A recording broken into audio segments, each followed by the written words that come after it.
What's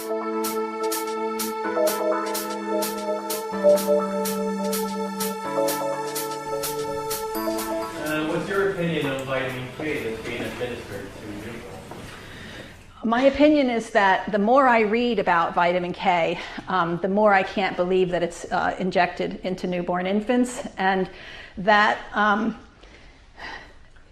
if you look at my scientific endeavors have really shown me that by and large, nature overall didn't make mistakes like this. That nature didn't leave out vitamin K from babies, and that until babies are 6 months old, they're not actually having a full coagulation, normal coagulation. So there's a reason, just like babies are programmed to be anti-inflammatory, I believe that babies are programmed to not have numerously higher levels of coagulation than adults.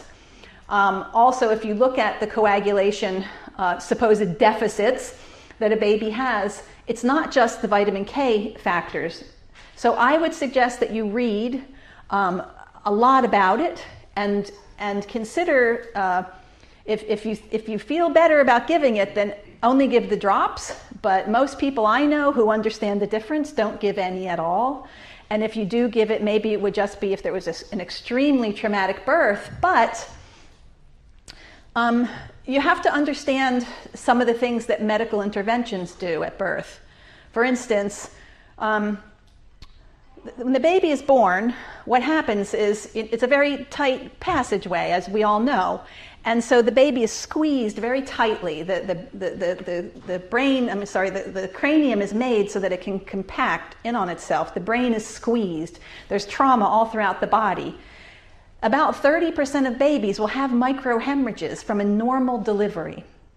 Now, afterwards, in most societies, that cord is clamped right away, which is a problem, because you're not only leaving behind up to 40% of that baby's blood that belongs to that baby, but you're also leaving behind stem cells, which have the potential to go in and clear up any of the problems that happened in the brain or elsewhere.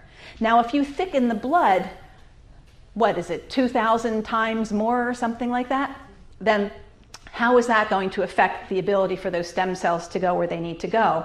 When you have these vitamin K factors, those areas that bleed tend to clot, and it's a little harder to clear that out than if you just leave it that way. The concern is always the minority, this vastly small percentage of children who can develop an intracranial hemorrhage, and it can be problematic. So we're now treating everybody for this problem.